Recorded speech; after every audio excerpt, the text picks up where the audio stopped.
These are some of the materials that you'll need for this project.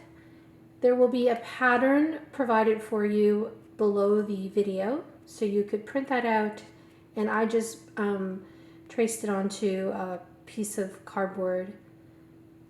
You need 2 pieces of lining fabric, a piece of low loft cotton batting, some fabric remnants, a top stitching thread, a sewing thread and a needle, a pair of scissors, a ruler, a marking tool. You can use a hair marker like this one, or you can use a water-soluble pen, a glue stick, a cord that is about 18 inches long, and a little wooden bead.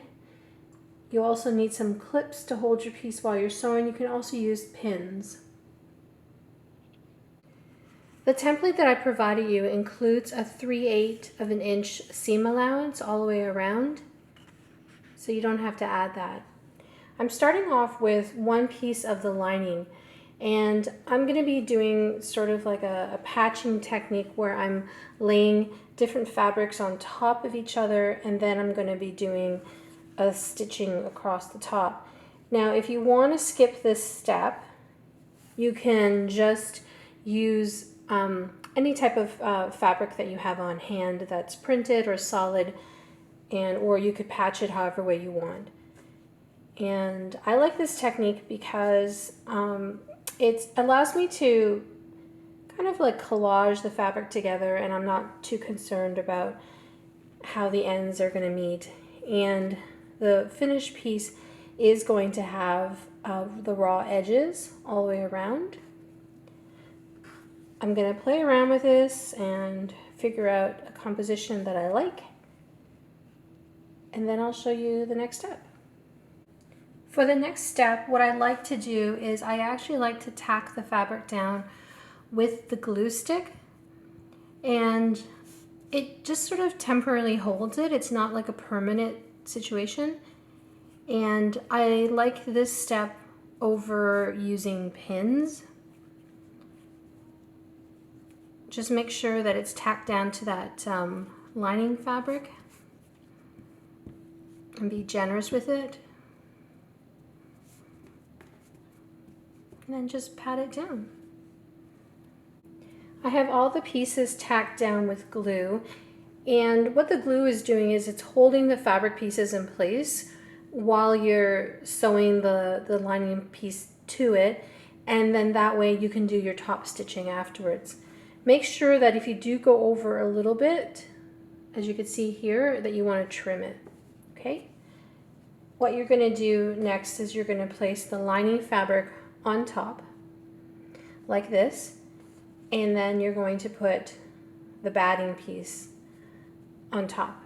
And what you're going to do is you're going to sew all the way around the perimeter, leaving an opening about 2 to 3 inches at the bottom so that you can turn it good sides out. I'm going to go and I'm going to sew this on the sewing machine, and if you don't have a sewing machine, you can easily just do a back stitch all the way around. As you can see, I've stitched all around the perimeter, and I left an opening about 2 and a bit inches. What I'm going to do now is I'm going to trim the batting really close to the stitch line. That way the edging isn't so thick. And then what I'm going to do is cut the corners and cut in here, and I'm going to probably cut a little closer just so that it'll turn over a little bit better.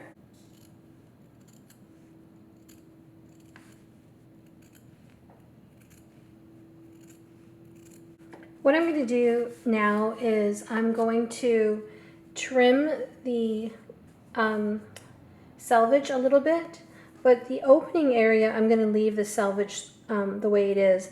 That way I have some extra fabric to turn under when I'm doing the blind stitch to close the gap.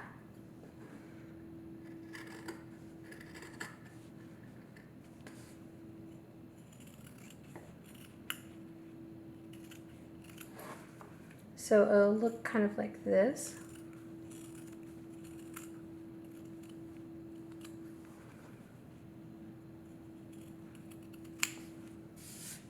I'm going to trim all the way around, and then I'm going to turn it good sides out. So this corner, inside corner, you want to make sure that you cut really close to that stitch line.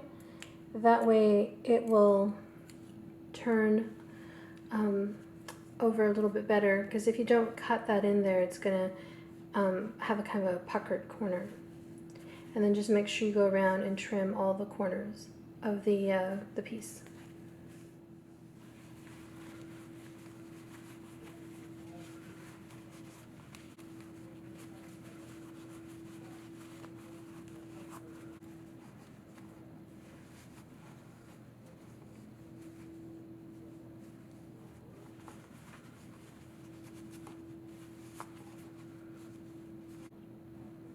So I've turned it good sides out, and if there's some areas that you feel like you need to add more of the glue stick to tack it down, that's fine.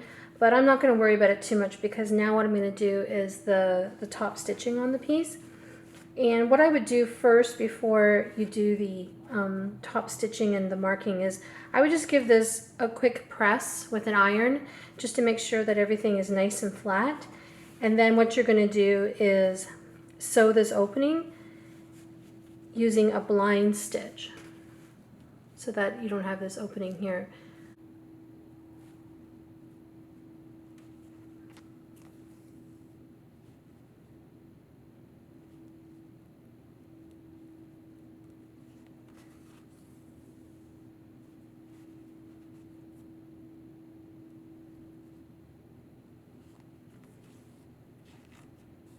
I just want to do a series of stitch lines going across here, and you can use the ruler and the hair marker to mark off lines to guide you for the stitching.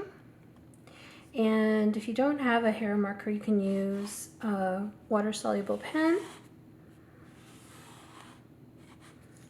And I'm doing it about maybe 1/2 inch. I'm not being super concerned about if they're even across. I just want to make sure that they're parallel. And if you don't want to mark lines, that's fine. You can just, you know, randomly stitch it in rows, and you don't have to worry about having it completely perfect.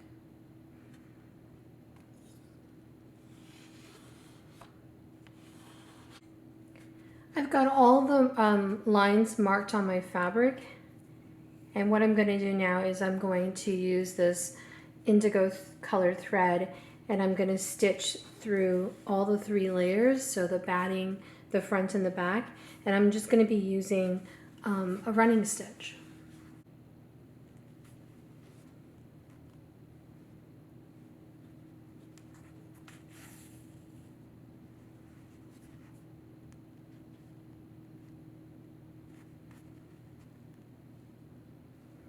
The batting gives the piece a little bit of structure, and then stitching all the layers together gives it a nice quilted look.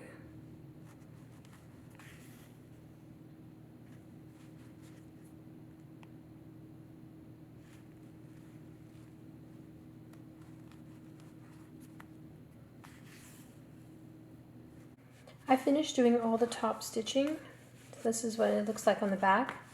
The next step now is to sew one of the flap sides over. If you look at the pattern, you'll notice that one side here is slightly wider than the other, so this one's a little bit smaller. What you want to do is you want to sew the smaller side. You want to fold it over like this and line it up, and then you can use your clips to hold it in place while you're sewing.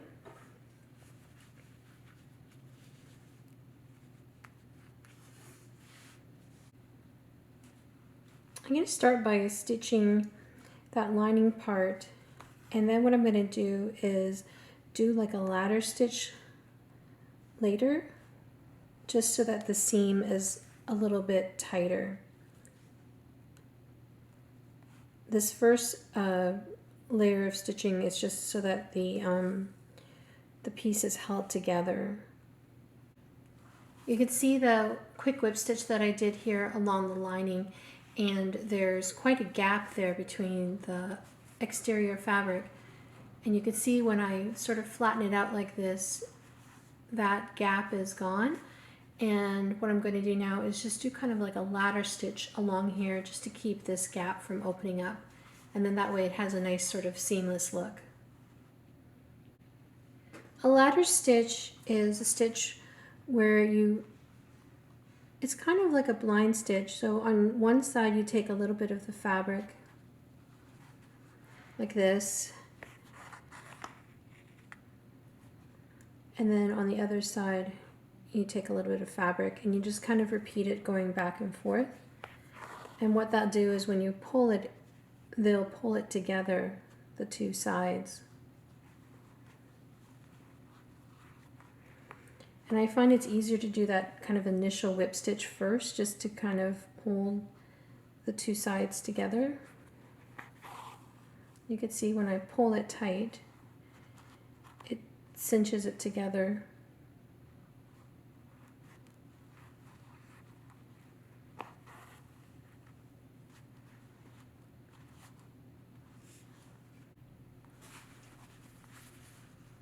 That side is all sewn up.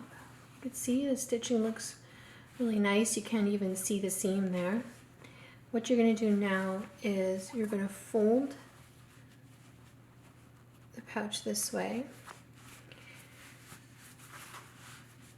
and you're going to stitch along here the same as what you did along the side, that same type of stitching.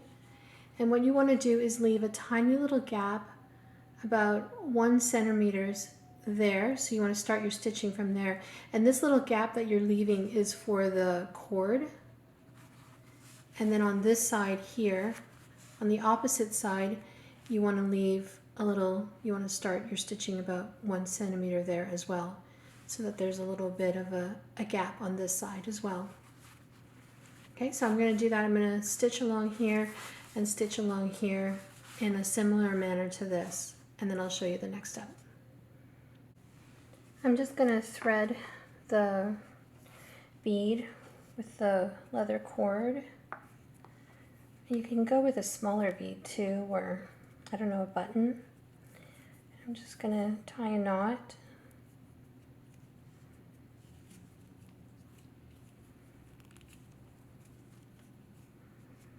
Just to kind of secure the ball. I'm going to now add the cord, and you might need a pair of needle nose pliers just to kind of help you feed it through the hole, or you can use tweezers.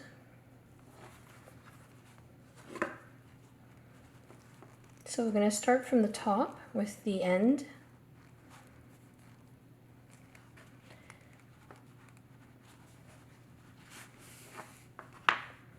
And then the cord is going to be on the outside, and it's going to go through the other hole.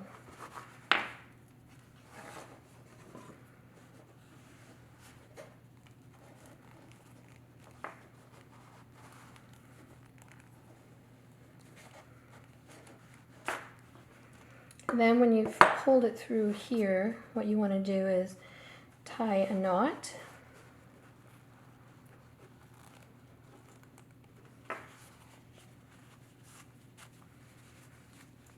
So then that way it can be like a little, holder, and also it's how it's going to get closed.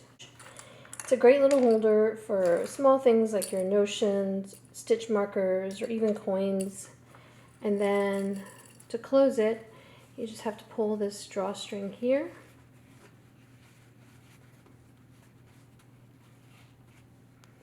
Like that. And then it secures it, holds it in place. And then you have this little handle that you could attach to your bag. You can shorten this too if you find it too long. There you have it. Thank you so much for watching. Bye for now.